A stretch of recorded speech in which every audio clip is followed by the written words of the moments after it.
Gathered heroes in Call of Dragons are vital, much more than in any other games of this style.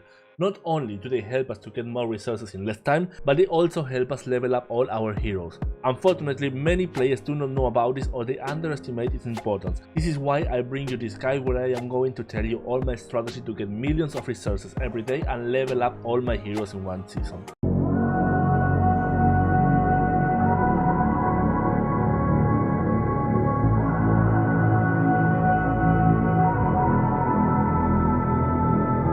Hello everyone, welcome to a new video. I am Wallaby, and if you like this kind of videos, do not hesitate to subscribe and leave a like and click the bell. With that, you will see when I upload the video and you are helping me a lot to keep making more Call of Dragons videos. In case it's not clear why the gatherers are useful to improve other heroes, watch this. If you go to the gather reports, we see that not only we get resources, but the gatherers also give us experience, both for the main hero and for the secondary one. This is thanks to their talents. The first one says that when we finish gathering, we will get 1.2% of the resources collected in experience, or 0.4% for each level of this talent. This means that for every 100,000 resources collected, we will get 1,200 experience. Further on, we have this one that gives us 2% more experience, and this one that gives us another 2%, for a total of 5.2%. In addition, each one increases the total amount we can get per day. This may not seem like a big deal, but in the long run it is actually vital because of the Call of Dragons season system. In case you're new players and do not know about this yet, every 72 days a new season starts. When this happens, some things in our account are reset, including the level of all of our heroes. But don't panic, the skills and stat levels remain the same, they just need to be leveled up again. This might seem a bit overwhelming, but with my strategy it becomes much easier. What we have to do is to gather as many resources as we can in as little time as possible. The most obvious way to do this is to use gathering heroes, give them the best talents and try to use them for the type of resources specialized in. These heroes are Kela, who specializes in gold, Pan and Indis, who specialize in wood, and Chakcha, who specializes in ore. All of them can be obtained in the tavern except for Indis, who can only be bought in the Dragon's Trail. My recommendation is that you try to get as far as you can here and only use the coins to unlock and improve this hero. Also, we have Ordo, who, although he is not a gathering hero, the first talent also gives us experience when gathering, and his third skill gives us gathering speed, specialized in mana. Both at the beginning of the game and at the beginning of each season, what we have to do is to level up our gatherers ASAP. The goal is to bring them to level 20 to be able to upgrade them to 3 stars and be able to use them with a secondary hero, so that both of them receive experience. On the first day of the game, before starting to use them, raise them at least one level. With that, you will already start receiving experience. To level them up, you can use the books that you get in the Dragon's Trail. As they level up, the talents to prioritize are all those that gives us gathering speed and matching speed, trying to think logically according to the specialization of each hero. For example, if we know that Kela specializes in gold, and here we can choose between gold and wood, we will choose gold, because that is where we will use her the most. If you're just starting, maybe you need to increase the legion capacity and the load capacity, but later on I prefer the match speed. Note that this only applies to the transport units, which are the cavalry units, but only the level 1. At the top, I prefer this elite talent, which gives us extra items when we finish a resource point, no matter how many resources we have collected. This is especially good when we have those disrespectful alliance members who leave notes unfinished, which tends to be extremely annoying, but with this talent we can take advantage of it. Personally, I'm considering giving at least one hero this other one that gives us 50% more resource production in the city for 1 hour, but I would only do that if you have all the collection buildings maxed out or at high levels.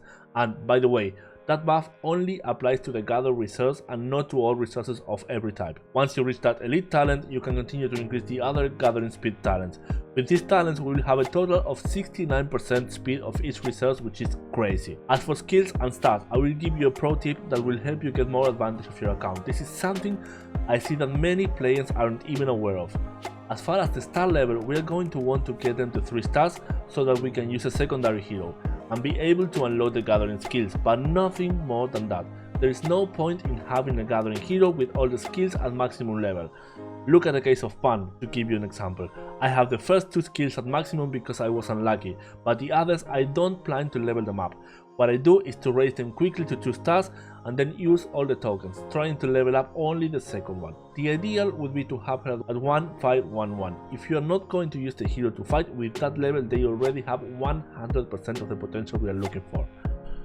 In the case of Kela, the same thing applies. You can level up her third skill if you want her to collect in the Alliance Research Center, but you can see that I left it like this. But why would we want to leave the heroes like that if we do get a ton of tokens and stars? All the tokens and stars that we save by not upgrading unnecessary skills can be scrapped to buy golden keys that can give us tokens of more useful heroes. In the case of Indies, as she takes a long time to upgrade, we should leave her at 2 stars to avoid upgrading the third skill and thus delaying the upgrade of the second one. But if we leave her at 2 stars, we cannot use her with a secondary hero. What I did last season was to buy her tokens, but I didn't use them. I just unlocked her and took her to 3 stars to be able to start using her. With that, I already have 14% bonus wood gathering speed, plus everything I get from the talents. And of course the experience for the 2 heroes.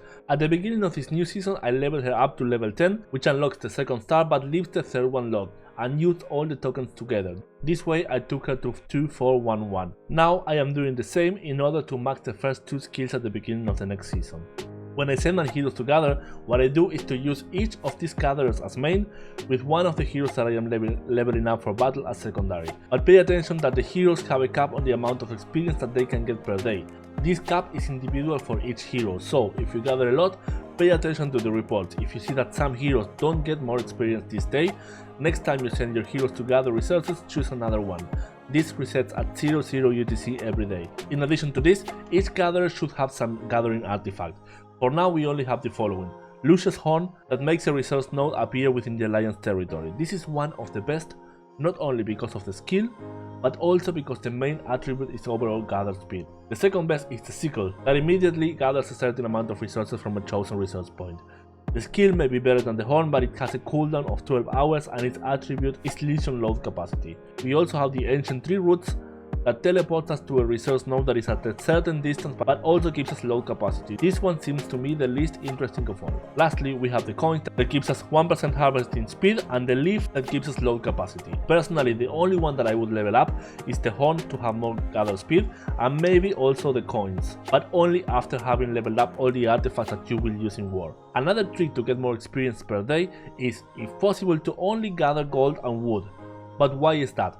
The time that it takes us to gather a node of each level, not counting bonuses, is always the same. It will take us the same time to gather a level 6 mana node than a level 6 gold node. The difference is that the wood and gold nodes will have 3 times the amount of resources that the mana node has. That means more resources in the same amount of time, and this translates to more experience in the same amount of time. Obviously we are going to need all the resources, so this is unsustainable without any kind of support. That's why I always prioritize the production of the opposite resources of what I farm the most. That is, if I only plan to farm wood and gold, I prioritize upgrading the buildings that give mana and ore and the corresponding technology. Another thing that can be done is to have a farm that mainly mines ore. A farm is an extra account that we will use to supply resources to our main account. Unfortunately, mana cannot be transferred from one account to the other. So, in short, what I do is to prioritize gathering gold and wood with my main account while upgrading the mana buildings. And with my farm, I gather the ore that I will need. This obviously as long as we don't need anything else urgently.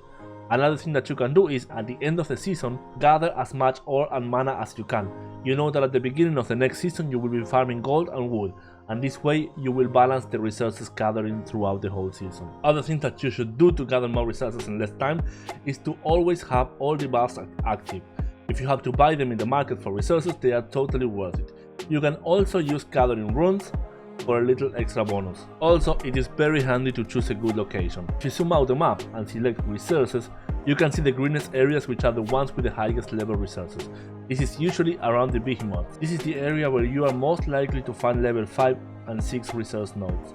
If you are going to teleport to gather, make sure you do it at the edge of the territory so that there is room inside the territory for resource nodes to spawn. Also, you should not teleport so close to the greenest area. If every player teleports in that area, there will be no space left for resource nodes to spawn. And also, gathering inside the territory gives resource to the Alliance reserves and gives us an extra 25% gathering speed bonus. And with that, I covered everything about how to get more resources and more experience per day by gathering. Please let me know in the comments, how do you have your gatherers and what is your strategy? And if you have any tips that I missed out, you are totally welcome to leave them in the comments. Thank you very much and see you next time.